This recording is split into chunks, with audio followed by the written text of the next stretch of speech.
Kami bersyukur karena Tuhan begitu baik. Kami melihat penyertaan Tuhan, kami melihat pembelaan Tuhan, bahkan kami melihat segala pertolongan yang Tuhan kerjakan dalam hidup kami.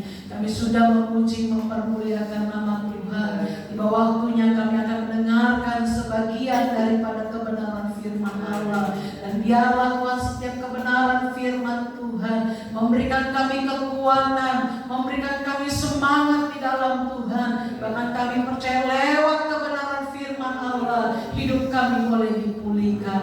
Kami tidak izinkan satu kuasa pun di luar daripada Tuhan yang hendak mengganggu setiap konsentrasi ibadah kami. Kami bersatu hati, kami tolak, kami patahkan di dalam nama Yesus. Ya Roh Allah, Roh Tuhan yang memberkati kami pada saat pagi hari ini. Di dalam nama Tuhan Yesus, kami akan siap untuk mendengarkan firman Tuhan. Mari kita percaya, kita berkata, amin. Shalom Bapak Ibu Saudara. Apa kabarnya? Luar biasa ya, Tuhan begitu baik, Tuhan begitu luar biasa. Saya bersyukur ya, kalau minggu yang lalu kita boleh mengalami banjir, terutama di Permata. Tapi bersyukur hari ini kita boleh ada, kita dapat melaksanakan sebuah ibadah. Puji Tuhan. Baik, sama-sama kita membuka Alkitab kita dalam kitab Yakobus pasal yang pertama, ayat yang ke-12.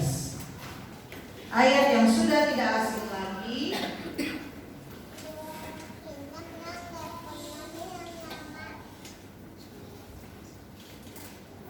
Yakobus pasal yang pertama, ayat yang ke-12, kita akan baca bersama-sama pada hitungan yang ketiga.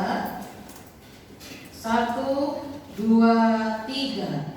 Berbahagialah orang yang bertahan dalam pencobaan, sebab apabila ia sudah tahan uji, ia akan menerima mahkota kehidupan yang dijanjikan Allah kepada barang siapa yang mengasihi Dia. Puji Tuhan. Bapak Ibu Saudara dikasihi oleh Tuhan, saya seringkali penat. Artinya ketika saya mengalami kepenatan, memikirkan situasi, kondisi, pelayanan, siapa bilang hamba Tuhan enggak stres? Banyak pikirannya ya. Siapa bilang hamba Tuhan senang-senang, santai-santai? Justru lebih banyak pikirannya, lebih banyak tanggung jawabnya. Dan seringkali ketika saya mengalami kepenatan, saya itu kepenatan.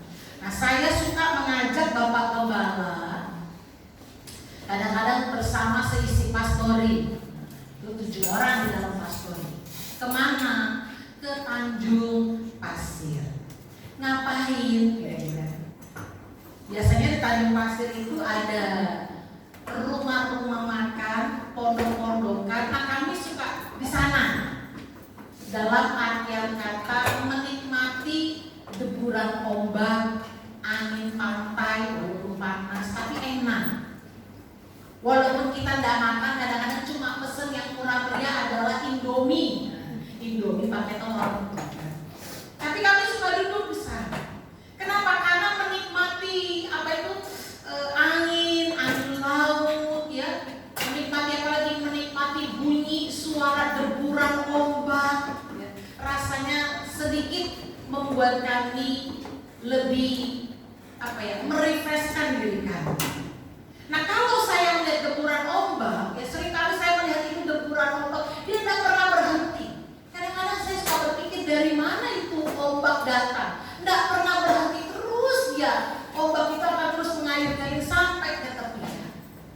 Nah, Bapak Ibu Saudara dikasih oleh Tuhan, demikian juga hidup kita ini. Demikian juga dengan hidup kita ini tidak pernah berhenti yang namanya ujian dan pencobaan. Tidak pernah berhenti, mau sampai kapanpun. Sama seperti deburan ombak yang akan dia sampai ke tepian, dia akan terus ombak itu datang dan tidak pernah berhenti. Kalau ombak itu tidak bergelombang dan tidak berombak, kita akan bingung apa yang terjadi di tengah laut.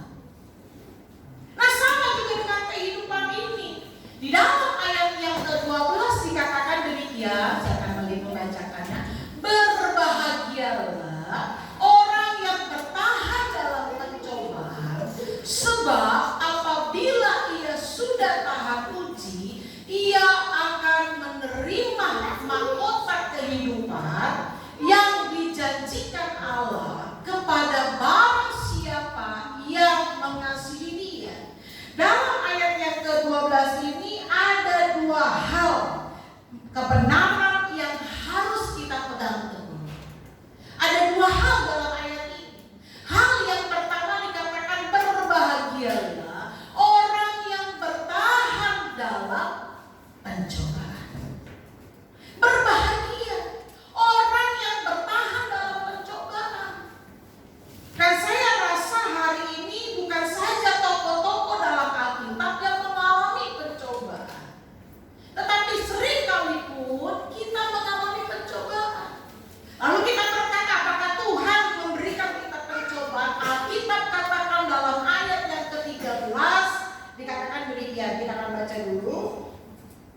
Apabila seorang dicobai, janganlah ia berkata, pencobaan ini datang dari Allah, sebab Allah tidak dapat dicobai oleh yang jahat, dan ia sendiri tidak mencobai siapapun. Ayat yang ke-14, tetapi tiap-tiap orang dicobai oleh keinginannya sendiri, karena ia diseret dan dipikat olehnya. Pencobaan itu bukan datang daripada Tuhan, karena Tuhan tidak dapat dicobai dan Dia tidak mencobai. Dan Alkitab berkata dalam ayat yang ke-12, berbahagialah orang yang bertahan dalam pencobaan.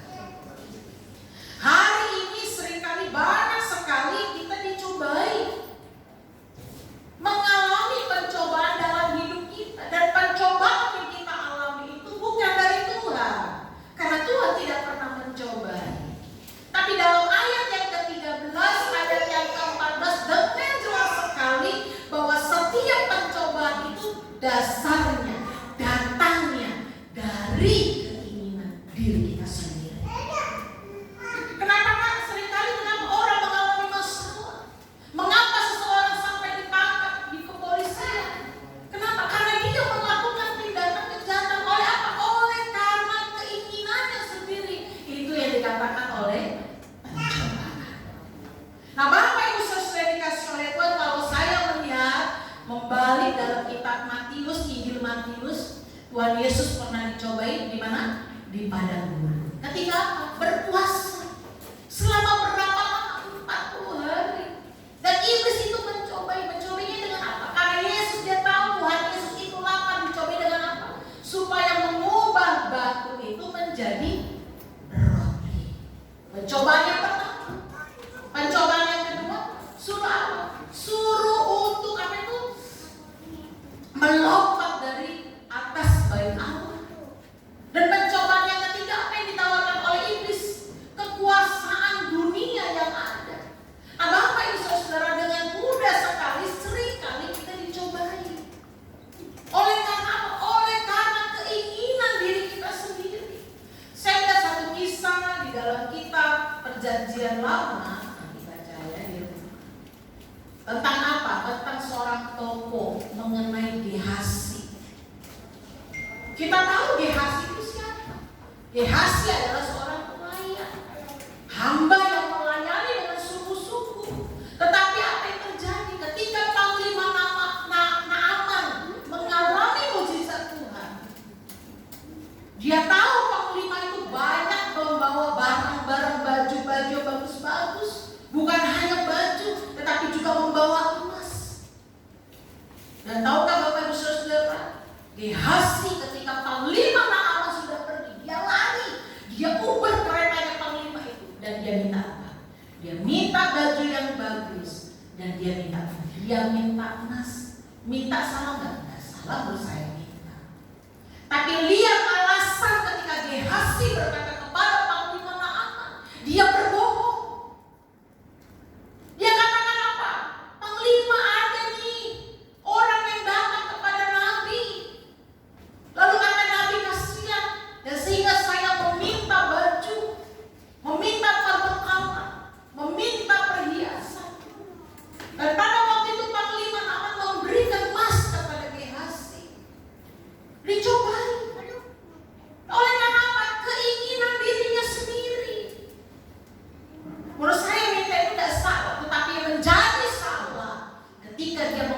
mengutarakan alasannya, keinginan kamu. Dan waktu dia kembali pulang, Nabi ini katakan apa? Dia katakan penyakit kusta itu akan masuk dalam rumahmu dan tidak akan pernah berhenti.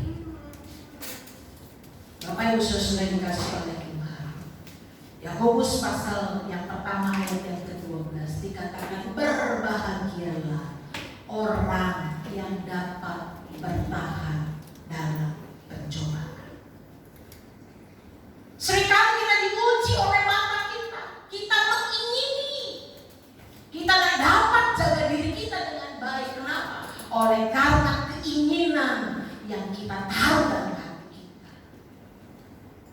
Ayat 13, ayat 14 berkata di sana, Tuhan itu tidak pernah mencobai. Dia tidak dapat dicobai dan dia tidak mencobai. Tetapi pencobaan itu datang oleh karena apa? Oleh karena keinginan kita sendiri. Kita mengingini sehingga melahirkan, Alkitab katakan ayat yang ke-14, melahirkan dosa di dalam. Kita diseret, kita dipikat oleh setiap keinginan. Nah, Bapak Ibu Saudara dikasih oleh Tuhan, bukan hanya Gehazi contoh dalam Alkitab yang mengalami hal demikian. Dalam Perjanjian Baru berbicara tentang 12 murid Tuhan Yesus. Tuhan Yesus 3 tahun setengah melakukan perjalanan penginjilannya. Murid-murid selalu bersama dengan Tuhan Yesus kemanapun Tuhan Yesus pergi. Makan bersama, ya, tidur bersama-sama, melihat, menikmati setiap mujizat yang Tuhan Yesus kerjakan. Saya di sekolah Alkitab itu saya 1 tahun tingkat 1. Dalam 1 tahun digembleng, dibina, dididik di sana. Kalaupun bisa keluar daripada sekolah kita 2 minggu sekali untuk menikmati udara di luar kampus katanya. Tapi seringkali waktu-waktu itu saya gunakan untuk pelayanan penginjilan. Sehingga kemarin pada waktu Bapak Pendeta Agus itu datang, ada teman satu angkatan saya yang datang, dia katakan saya kalau ke kamar. Jadi kalau dia berkunjung ke kamar saya, ke tempat saya tidur, dia tidak pernah ketemu saya. Kenapa? Karena saya sering pergi ikut penginjilan pelayanan. Saya suka sekali penginjilan. Saya suka diajak pergi untuk pelayanan. Saya senang. Dan saya melihat ada contoh-contoh dalam waktu saya di tingkat 1 di sekolah Alkitab, saya melihat hal-hal yang baik oleh pimpinan saya lakukan, kerjakan. Dan saya senang sekali. Apalagi ini murid-murid 3 tahun setengah gak pernah berpisah dari Tuhan Yesus. Tapi apa yang terjadi? Dikatakan di akhir dalam pelayanan Tuhan Yesus, seorang muridnya menjual Tuhan Yesus yang sebagai gurunya, sebagai Tuhannya, sebagai juru selamatnya oleh karena apa? 30 keping perak. Dia jual Tuhan Yesus. Yudas Iskariot menjual Tuhan Yesus oleh karena apa? 30 keping perak. Dan tahukah Bapak Ibu Saudara, pada waktu peristiwa di Taman Getsemani, Yudas katakan kepada para pengawal-pengawal yang hendak menangkap Tuhan Yesus, dia katakan kepada orang yang kurangkul dan kucium, tangkaplah dia. Yudas memastikan bahwa orang yang dia rangkul, yang dia cium itu adalah Tuhan Yesus, dan mereka wajib hukumnya untuk menangkap Tuhan Yesus. Yudas lakukan itu kenapa? Karena 30 keping perak. Harta. Seringkali kita dipikat, kita diseret oleh keinginan kita sendiri. Berapa banyak dari kita seringkali kita menjual Tuhan kita. Berapa banyak dari kita seringkali kita melepas keselamatan oleh karena sesuatu hal. Ada banyak berapa dari kita seringkali tidak lakukan setiap kebenaran karena apa? Keinginan kita sendiri. Ingat, Tuhan tidak pernah memberikan kita pencobaan. Dia tidak memberikan kita, Dia tidak izinkan kita untuk dicobai. Dia tidak lakukan itu. Dan Tuhan juga bukan orang yang mudah untuk dicobai oleh iblis. Tapi seringkali kita sebagai manusia, kita diseret, kita dipikat oleh keinginan kita sendiri. Ada berapa banyak rumah tangga yang berantakan oleh karena apa? Diikat, diseret oleh keinginannya. Ada berapa banyak anak-anak membunuh orang tua membunuh anak-anak. Kalau hari ini Bapak Ibu Saudara mendengar, melihat, membaca di media sosial, di radio mungkin, ya, sangat menakutkan. Hal-hal yang keji terjadi, hal-hal yang menakutkan terjadi. Kenapa? Karena orang tidak dapat bertahan menghadapi setiap pencobaan. Padahal Alkitab katakan berbahagialah orang yang dapat bertahan. Seringkali ketika kita diberkati Tuhan juga, saya seringkali berdoa Tuhan berkati jemaat Tuhan. Tapi seringkali di sidang jemaat Tuhan, bahkan mungkin orang awam di luar, ketika diberkati oleh Tuhan, mereka tidak tahan dalam pencobaan. Bapak Ibu Saudara tahu kisah tentang istri Potifar? Tahu siapa itu Potifar? Orang yang kaya, banyak punya pelayan, hamba itu banyak. Tapi seorang istri pejabat, seorang istri yang kaya, yang punya segala-galanya, dia oleh karena keinginannya, dia hendak mengambil itu Yusuf. Kalau ingat tentang ini, saya ingat dengan istrinya Sambu, ya. Orang percaya, kaya, kedudukannya hebat, polisi semua tunduk sama dia karena dia adalah provosnya polisi. Yang polisi dapat menangkap polisi itu dia. Tapi lihat kejahatan yang terjadi begitu hebat. Oleh apa? Kekayaan yang begitu banyak membuat orang ini tidak dapat bertahan dalam setiap pencobaan. Sehingga Alkitab katakan berbahagialah orang yang dapat bertahan dalam pencobaan. Nah, hanya sampai di situ Bapak Ibu Saudara. Nah, satu kisah, satu perjalanan hidup seseorang yang baru-baru terjadi dan sangat bumi sekali. Anak muda yang masih sangat muda. Orang-orang percaya. Tapi oleh karena tidak dapat menahan setiap keinginan, dia diseret dan dipikat olehnya, sehingga orang ini masuk dalam setiap pencobaan. Apakah lulus? Tidak. Sama kan seperti Gehazi dan Yudas Iskariot. Tapi Alkitab katakan berbahagialah mereka yang bertahan dalam pencobaan. Adakah kisah dalam Alkitab? Ada. Banyak mereka yang dapat bertahan dalam setiap pencobaan. Dalam kisah Yusuf, ketika Tuhan izinkan dia masuk dalam gelombang situasi yang sulit, dan ketika dia dapat mengalahkan itu semuanya, ketika Tuhan angkat dia menjadi orang yang besar, orang yang kaya, orang yang diberkati Tuhan, punya kedudukan penting, Alkitab katakan menjadi orang nomor 2 di kerajaan Firaun. Waktu saudara-saudaranya datang, bisakah saudara-saudara? Bisa. Ada kesempatan, ada. Tapi Yusuf katakan, Tuhan izinkan itu terjadi dan aku dikirim oleh Tuhan untuk memberkati kalian. Lihat yang terjadi. Dia dapat bertahan dalam setiap pencobaan. Yang kedua yang dapat kita ambil dalam kitab Yakobus pasal yang pertama ayat yang ke-12 dikatakan demikian. Sebab apabila ia sudah tahan uji, ia akan menerima mahkota kehidupan yang dijanjikan Allah kepada barang siapa yang mengasihi dia. Yang kedua adalah orang yang tahan uji akan mendapatkan mahkota kehidupan. uji itu berbicara sama seperti Ayub. Ayub pasal yang ke-23 ayat yang ke-10 menjadi ayat nas mungkin bagi kita semua. Ia tahu jalan hidupku. Seandainya ia menguji aku akan timbul seperti emas. Emas itu tidak akan terlihat sebagai emas yang mulia kalau dia tidak masuk dalam dapur perapian.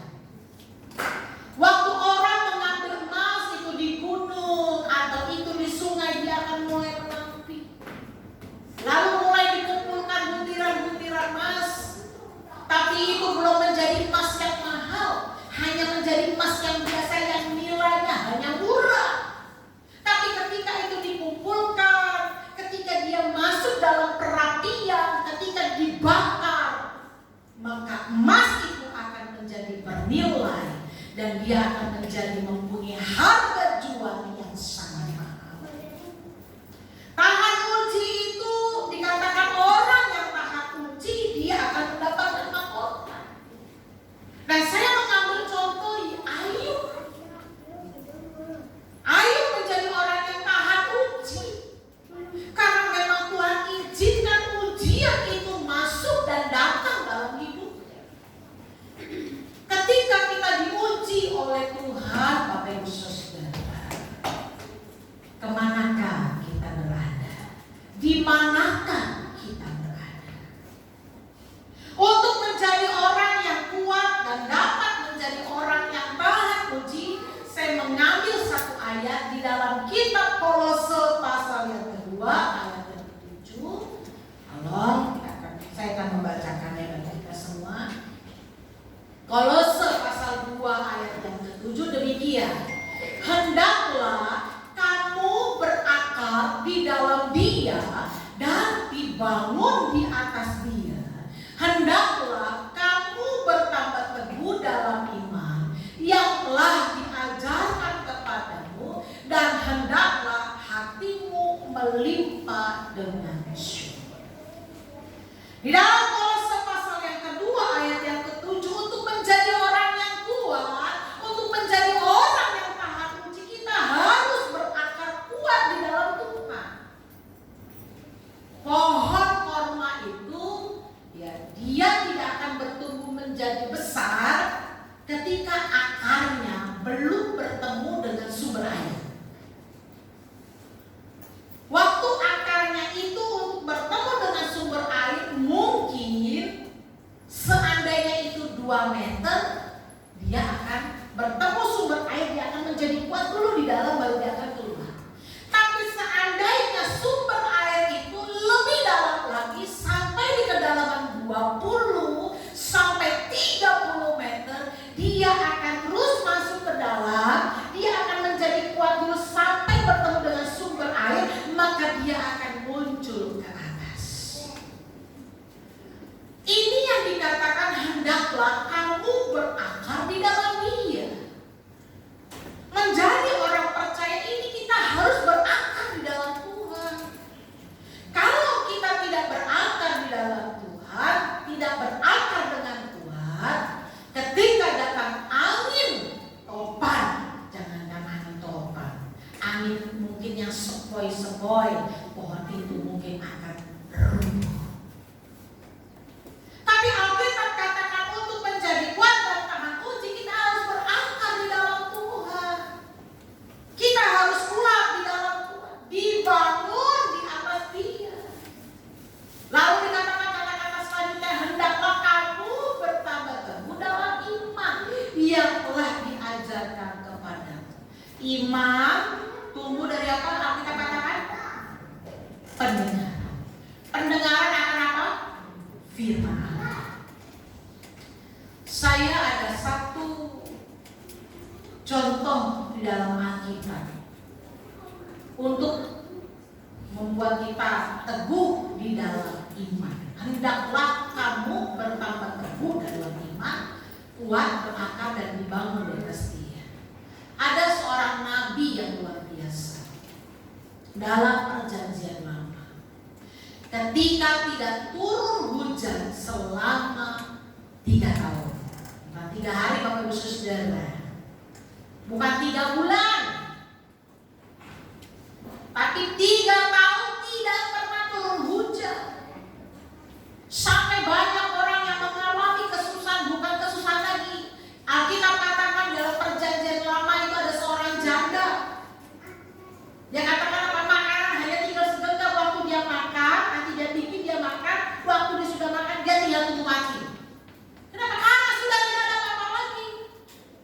Karena tidak turun hujan selama 3 tahun. Nah pada waktu itu Nabi ini, Nabi Elia, yang katakan karena di sini banyak orang yang berbuat dosa. Kumpulkan para nabi-nabi Baal itu, nabi-nabi yang palsu, yang tidak berkenan di hadapan Tuhan. Ayo kita sama-sama berdoa kepada Tuhan. Dan apa yang terjadi Bapak Ibu Saudara? Alkitab katakan para nabi Baal itu menoreh-noreh tubuhnya, ya, dia tusuk-tusuk badannya, lalu apalagi dia silat-silat supaya berdarah-darah tubuhnya. Minta kepada nabi para Baal supaya dapat turun hujan. Yang Nabi Elia lakukan apa? Dia membersihkan itu mezbah. Dia katakan kepada pegawai-pegawai kerajaan, tuang mezbah itu, bikin parit, isi semuanya dengan air. Dan Nabi Elia berdoa kepada Tuhan, dan pada waktu Nabi Elia berdoa, api turun dari langit membasahi setiap air yang ada. Bukan minyak, bukan bensin Bapak Ibu Saudara, air. Tapi itu menjadi nyala api oleh karena api dari surga itu turun. Dan Bapak Ibu Saudara tahu, pada waktu itu Nabi Elia mengalahkan 450 nabi Baal. Itu dapat dibaca di dalam 1 Raja-Raja pasal 18 sampai yang ke-19. Catat nanti dibaca. Dan pada waktu itu Nabi Elia mengambil sebuah keputusan untuk membumi hanguskan, ya, untuk menyembelih, bahasa dalam Alkitab itu 450 orang para nabi para Baal. Elia mengalami kuasa dan mukjizat Tuhan. Tapi dalam pasal yang ke-19 Bapak Ibu Saudara, seorang suruhan daripada Ratu Isabel, seorang suruhan saja, satu orang yang datang kepada Nabi Elia dalam pasal yang ke-19. Dia katakan apa? Orang yang disuruh oleh Ratu Isabel itu, dia katakan, kalau besok hari engkau masih hidup, engkau tidak akan pernah hidup lagi. Berarti Ratu Isabel itu hendak membunuh Nabi Elia. Nah, coba lihat dulu 1 Raja-Raja pasal yang ke-19.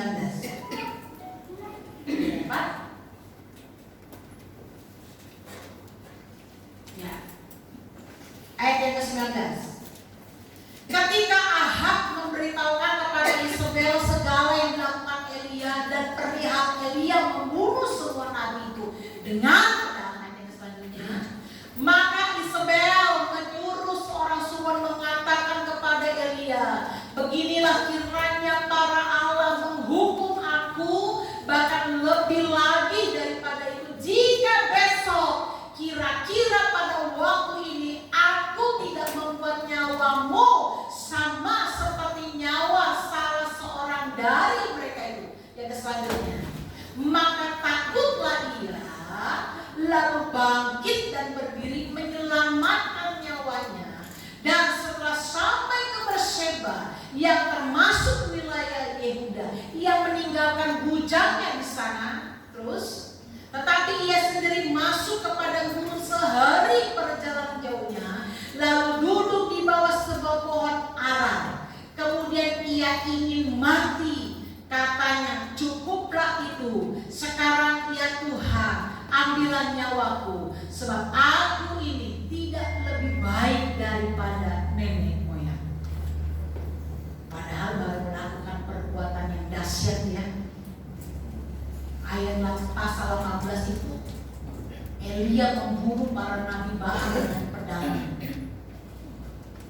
Tapi dalam pasal yang ke-19 ayat yang kesekian, dia katakan, oleh karena seseorang hanya menyampaikan perkataan Rabu Isabel, dia katakan, Tuhan, sekarang ambillah nyawaku. Dia ingin mati. Pengen mati, kenapa? Menghadapi situasi yang sulit. Ini yang harus kita tahu, bahwa kita perlu membangun iman kita, Bapak Ibu Saudara. Jangan pikir yang lalu-lalu Tuhan sudah tolong, hari ini pun saya pasti akan tolong Tuhan. Betul, itu menjadi doa kita. Tapi yang menolong hidup kita adalah iman kita. Pada pasal yang ke-18, Elia sangat yakin dengan perbuatannya disertai oleh Tuhan dengan imannya.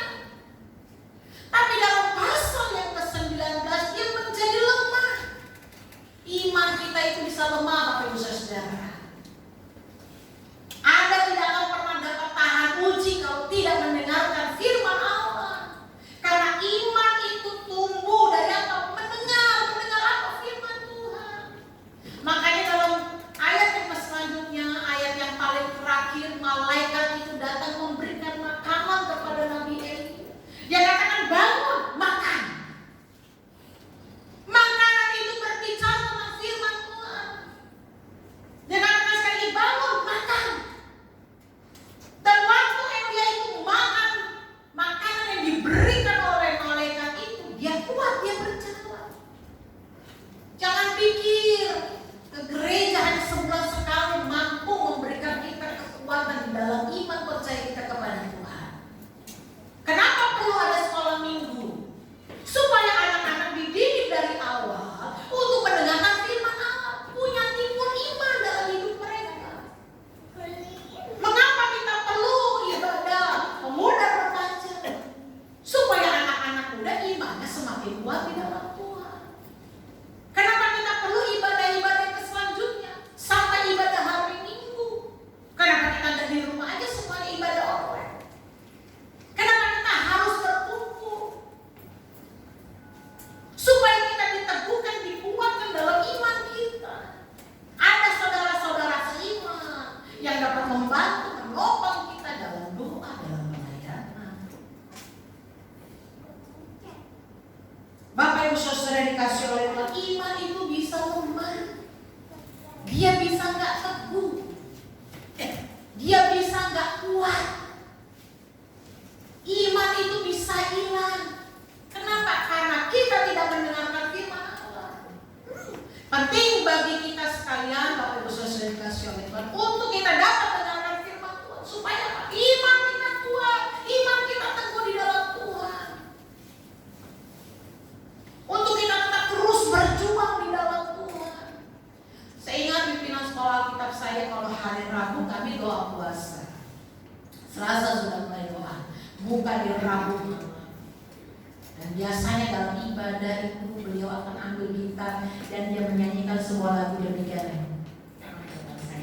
Demikian singkat saja. Dia nyanyi, berjuang terus sampai Tuhan kembali. Inilah yang menjadi doa sebagai hamba Kristus yang setia, berjuang terus sampai selama-lamanya.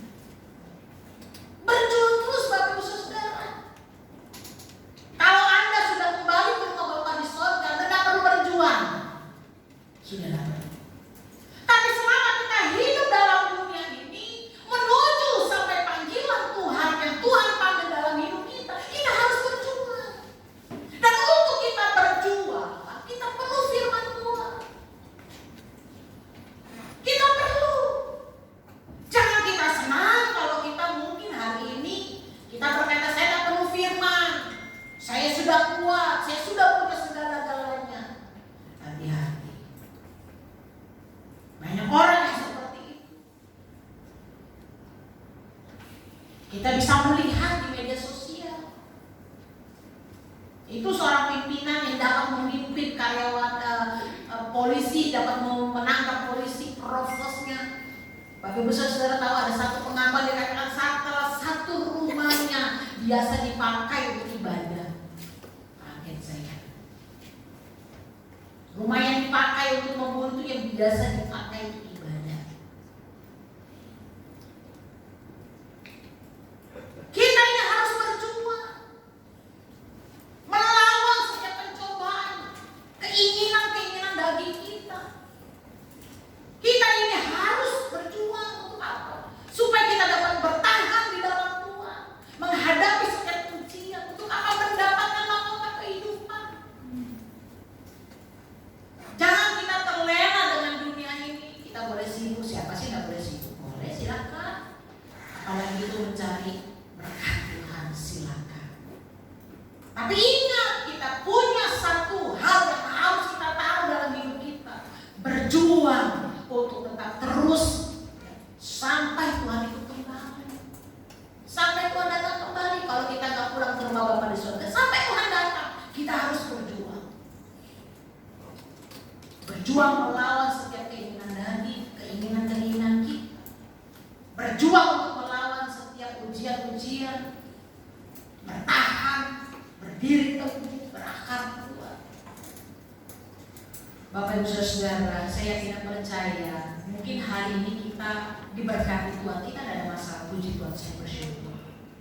Tapi ada kalanya Tuhan izinkan kita menghadapi ujian-ujian. Kita perlu untuk mendengarkan setiap kebenaran firman Allah yang memberikan kita kekuatan di dalam Tuhan. Tuhan Yesus memberkati. Saya undang pemain musik untuk maju ke depan. Saya di rumahnya kan saya ini. Berjuang terus sampai Tuhan. Haleluya Yesus. Haleluya Tuhan. Haleluya Yesus. Haleluya. Menghadapi situasi yang sulit, persoalan tantangan, mari kita tetap terus berjuang di dalam Tuhan. Berjuang terus sampai Tuhan kembali.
Apakah hari ini engkau sedang dicobai oleh iblis?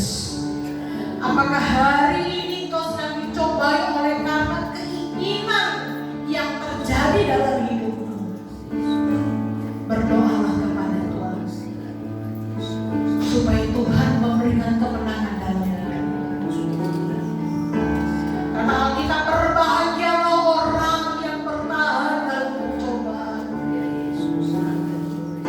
Atau hari ini kau sedang diuji oleh Tuhan lewat masalah, lewat persoalan, lewat mungkin tantangan kehidupan, mungkin lewat sakit dan penyakit. Kau sedang diuji. Tetaplah kau kuat, tetaplah kau bertahan, tetaplah teguh dalam imanmu kepada Tuhan, dan mengucap syukurlah kepada Tuhan untuk setiap proses yang Tuhan izinkan. Mungkin hari ini kau tidak berkata kepada kami sebagai hamba-hamba Tuhan, tapi mari pagi hari ini berdoalah kepada Tuhan. Berdoalah kepada Tuhan yang sanggup untuk menolong hidupmu. Saya rindu menaikkan pujian ini kembali, hanya keyboard saja memainkan pujian ini. Berjuang terus. Haleluya Tuhan, haleluya. Angkat pujian ini dengan sungguh-sungguh. Amin Tuhan. Amin.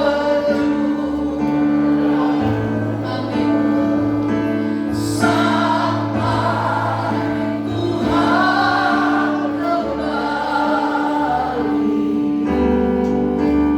inilah menjadi doaku.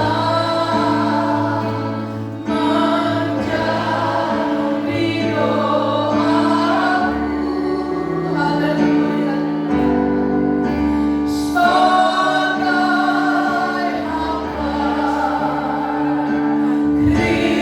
Sebagai hamba Kristus yang setia,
berjuang selama.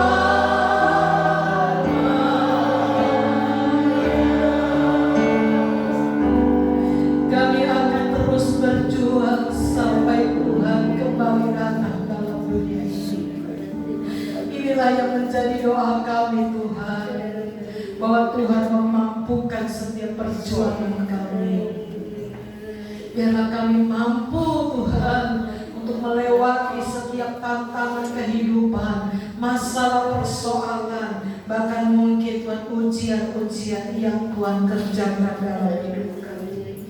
Pagi hari ini kami yang duduk di atas, kami yang duduk di bawah, kami yang datang dengan segala permasalahan, dengan segala tantangan kehidupan, dengan segala mungkin sakit dan penyakit, kami bersatu hati, kami berdoa, Tuhan jamah di dalam nama Yesus. Yang sakit Tuhan sembuhkan, yang lemah Tuhan kuatkan, yang susah Tuhan berikan penghiburan.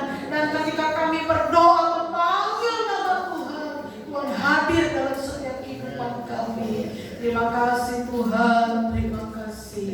Kami sungguh bersyukur kepada Tuhan. Ketika kami maju, ketika kami melangkah, biarlah kami berjalan sesuai dengan kebenaran firman Allah. Tuntun kami Tuhan, jangan pernah lepaskan kami. Tapi biarlah kasih dan setia Tuhan, kasih sayang Tuhan yang terus memberkati hidup kami. Kami sungguh mengucap syukur. Di dalam nama Tuhan Yesus, kami sudah berdoa. Haleluya. Amin.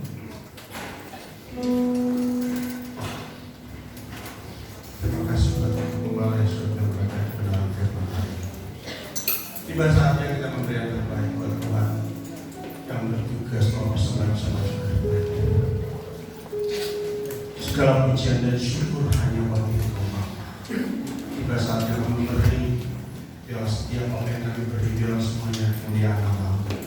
Dan juga Engkau memberkati setiap pekerjaan yang dilakukan. Yang dilakukan oleh umat-Mu, kami percaya Engkau memberkati. Kami memberi dengan sukacita di dalam nama Tuhan Yesus berdoa. Amin. Setiap langkah kita tolong.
Diucapkan selamat ulang tahun kepada Ibu Unilan. Tuhan memberkati, kiranya dengan bertambahnya usia, Tuhan semakin meneguhkan dan menguatkan di dalam Tuhan. Tanggal 18 Maret, Tuhan Yesus memberkati. Kita berdoa bagi rencana untuk perluasan pembangunan tempat ibadah posisinya ada di sebelah kanan saya, ya. Itu yang akan dijebol sini semua supaya semua dipakai untuk tempat ibadah. Doakan Bapak Ibu Saudara, meski sampai hari ini kita belum memiliki dana, tapi kita awali dengan iman dan percaya kepada Tuhan bahwa Tuhan yang menyediakan. Amin. Amin. Puji Tuhan. Kita berdoa bagi jemaat Tuhan yang sakit, kiranya Tuhan menyembuhkan mereka dengan sempurna. Saya kira itu saja beberapa pengumuman yang dapat saya sampaikan. Sekali lagi mari bersama kita berdiri. Kita akan akhiri ibadah kita di dalam doa.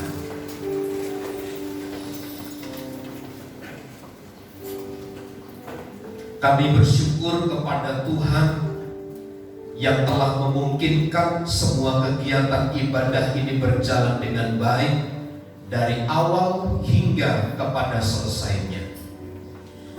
Kami perlu campur tangan-Mu, kami perlu kasih-Mu, kami perlu tumpangan tangan-Mu untuk memberkati dan melawat kami semua.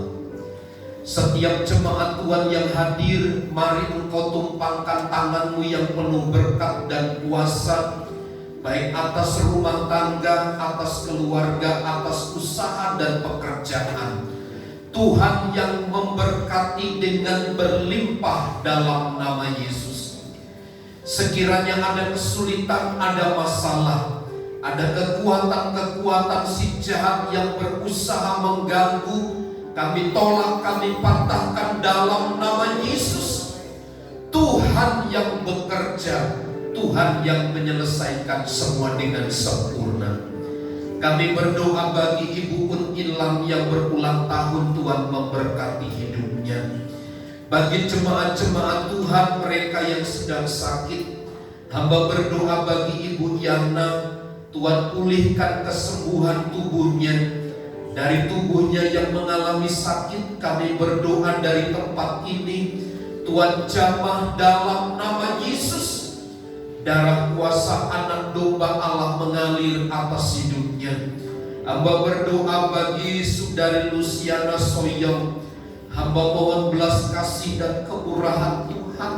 Engkau menyatakan kekuatan dan kuasa. Darah anak domba Allah menyembuhkan hidupnya dalam nama Yesus. Berikan semangat, berikan gairah, dan pertolongan akan Tuhan dinyatakan dengan sempurna atas hidupnya. Berkati Mak, pulihkan dengan sempurna dari sakitnya. Berdoa bagi Ibu Lady Bako Tuhan. Tuhan tolong pulihkan, berkati dengan kesembuhan bagian-bagian tubuh yang mengalami sakit. Dari tempat ini kami berdoa, Tuhan jamah dalam nama Yesus. Kuasa-Mu dinyatakan dengan sempurna. Sekali lagi berkati umat-umat-Mu ketika sebentar kami akan pulang tinggalkan tempat ini. Damai sejahtera dan berkat Kristus berlimpah atas seluruh hidup kami. Berkati bangsa dan negara kami dari pusat sampai daerah, bahkan di tempat kami tinggal ada Tuhan dipermuliakan. Berkati gereja-Mu di tempat ini. Rencana kami untuk memperluas gereja Tuhan, Engkau yang menyediakan bagi kami. Cara-Mu terlalu ajaib untuk kami dapat mengerti dan pahami. Karenanya kami hanya bisa bersandar dan berharap kepada Tuhan. Dalam nama Yesus kami berdoa. Mari saudaraku, angkat tanganmu dan terimalah berkat Tuhan. Tuhan memberkati dan melindungi engkau. Tuhan menyinari engkau dengan wajah-Nya dan memberi engkau kasih karunia. Tuhan menghadapkan wajah-Nya kepadamu dan memberi engkau damai sejahtera. Kiranya kasih karunia Tuhan Yesus Kristus dan kasih Allah serta persekutuan Roh Kudus menyertai kita sekalian saat ini dan sampai selama-lamanya. Kami terima segala berkat Tuhan di dalam nama Tuhan Yesus Kristus. Kita semua yang percaya dan diberkati bersama katakan amin. Bapa, terima kasih.